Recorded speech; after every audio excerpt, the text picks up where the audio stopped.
Hi, lovely people. My name is the driver's teacher. Today I want us to talk about driver's license. Most of the time people have been asking me how to go by their license and what even it entails for someone to get a driver's license. And this license that we are talking about, when are we to renew, when are we to replace and all that. So today that is what I want all of us to look into it, so that when we hit onto the road, we won't be found wanting or won't be arrested by the police before we get to know that the license has expired.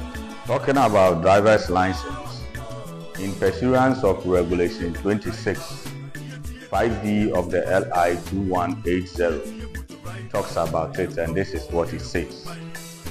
All persons applying to obtain driving license shall satisfy the licensing authority that he or she has been registered by a driver training institute.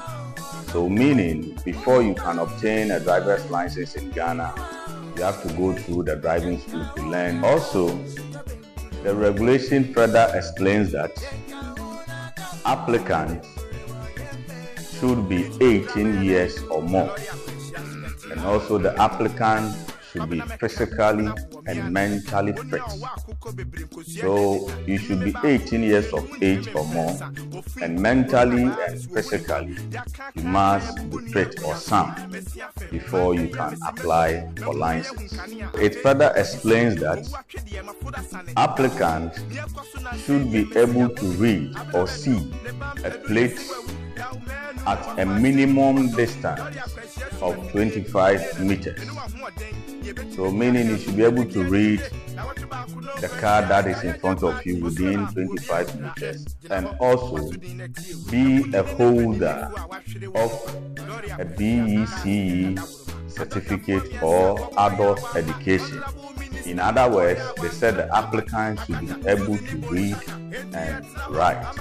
So you should be able to read and write, and also be a computer literate, because the exams you are going to use the computer to do the test, that is the CBT. We proceed to Regulation 28 of the LI 2180 of 2012. Talks about the conditions for grant of a driver's license.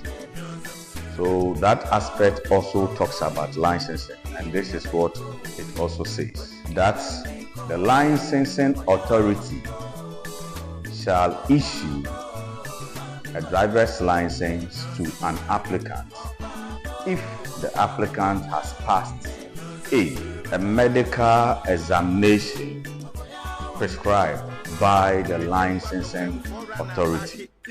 So that is A. And B, a theory and practical driving test. That is for the B. And C is the in-traffic test. When we talked about in-traffic test, they are talking about the oral test on the road signs and the field ones that you are going to use the car to do the 3-point turn, the U-turn and all that, including the reversing. That is what they mean by in-traffic test. D, any other test prescribed by the licensing authority. So meaning, after you've gone through all these tests, they can also conduct any other forms of tests to prove that, or to show that you are fit to also be on the road, because being on the road talks about life and death. So they have to make sure that you are fully fit before you be allowed to go on the road. So I'm sure that we've all seen what the law talks, or what the law says about license. So now let's move on to talk about classifications of license, because people normally think that the moment they get a license, they can drive any car at all. No, you cannot use any car at all. We have classes of license and each various vehicles type that you can use it to drive. So let's look out for the classes of license and their vehicle type. Talking about classification of driver's license, we have 6 classes of driver's license. So I'll take the classes first before I'll come to their vehicle type. So we have Class A, Class B, Class C, Class D, Class E, and Class F.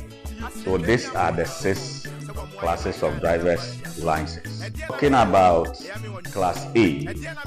Class A is for motorcycle with or without side cars.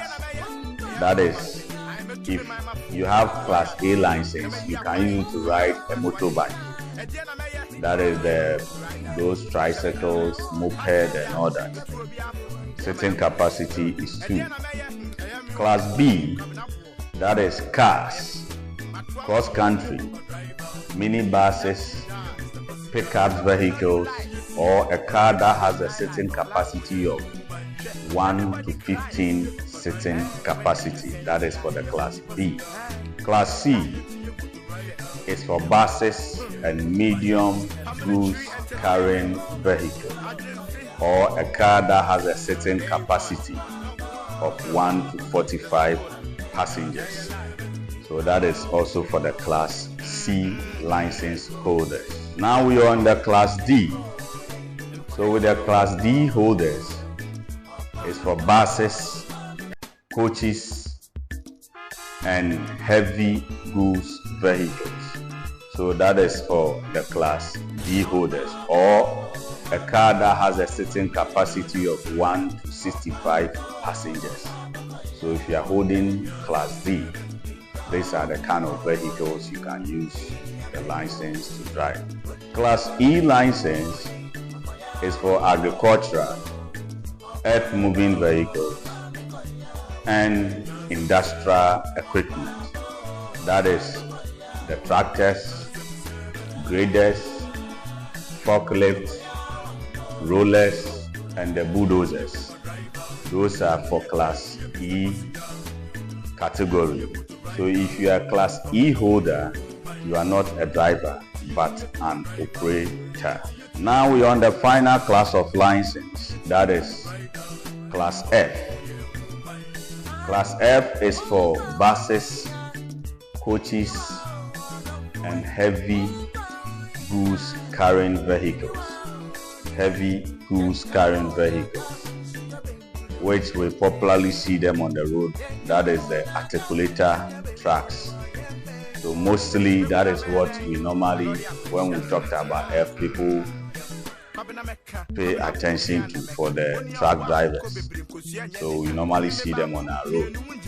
So talking about these 6 classes of license, this is all of them, their usage. So we should learn to apply them when we hit onto the road.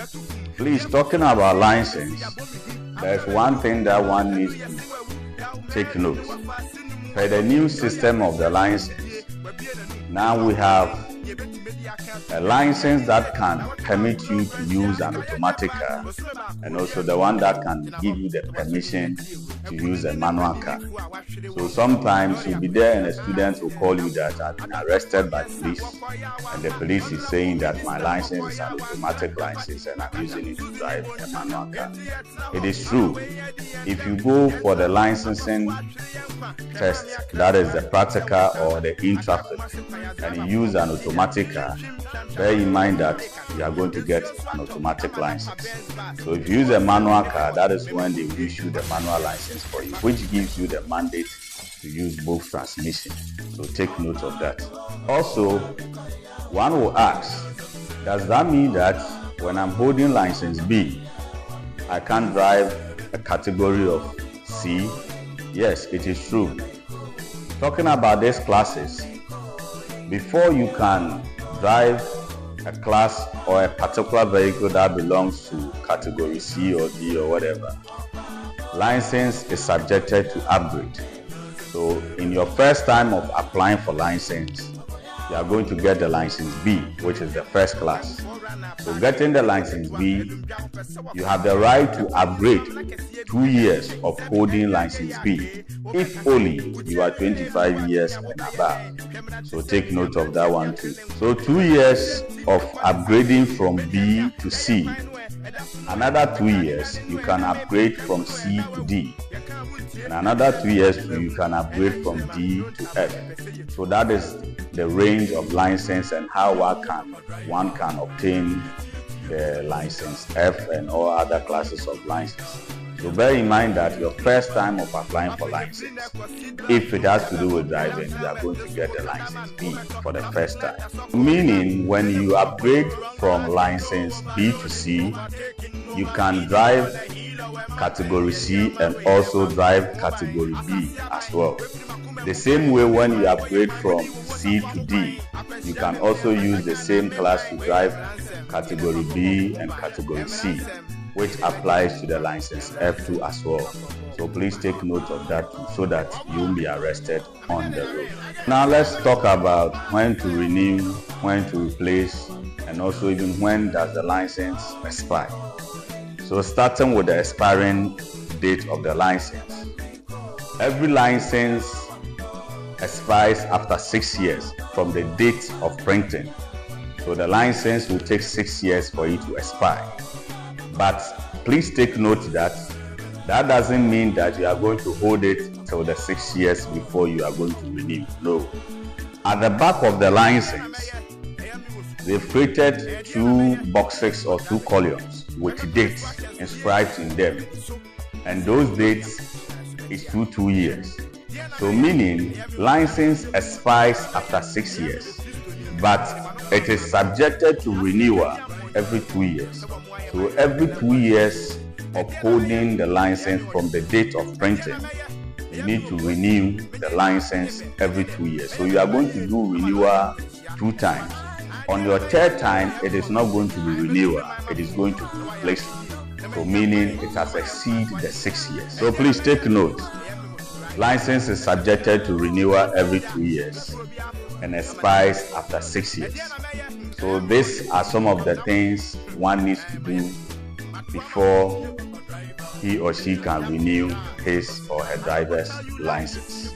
Talking about renewal and replacement, the applicant must do an eye test from a prescribed eye test center which is approved by DVLA. So the moment you do the eye test, just take the eye test results to DVLA and they will generate an invoice for the renewal of the license for you to pay and renew the license in less than 20 to 30 minutes. You won't keep long in renewal. So the same method for renewal is the same thing that is applied to replacement. So when your license expires after 6 years too, you must do an eye test and send the results in addition to your license, that is the old one you are holding which is expired, and present it to DVLA for replacement of the license. Please take note that renewal, replacement, and missing license is not the same thing. When your license gets missing, that is a different thing altogether. When your license gets missing, to get the license back, this is what you need to do. You first of all have to go to a police station to get a police report of a missing license. After getting the police report, you need to go and do eye test at a prescribed or an approved eye test center by DVLA and add 2 passport pictures of you and present it to DVLA for a missing license, and they are going to replace it or do a new one for you. Recently, I've been getting complaints on people's license, that is the missing, when they are going to do missing license. The issue is that sometimes they get there and they said the phone numbers they use for their license, they've changed the numbers and all that, so they don't have access to those numbers. Please take note, for the new system of DVLA, when you apply for license, your telephone number that you provide to them or provide for them is what they use to enter your details, and the same number is what they use for your password, your username, and all that. So when you do away with those numbers and you go for replacement, renewal of license, and all that, they cannot access your information, because when they enter the number, a code will be sent to that number for you to mention the code to them so that they can easily access your data and work on it for you.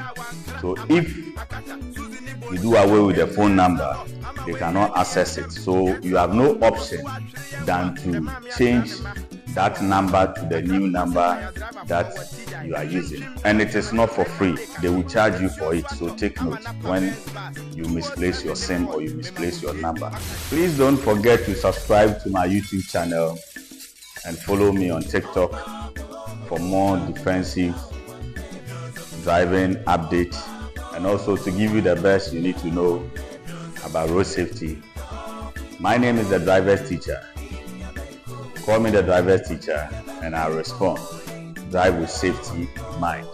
So please don't forget to follow me on TikTok and subscribe to my YouTube channel, the Driver's Teacher.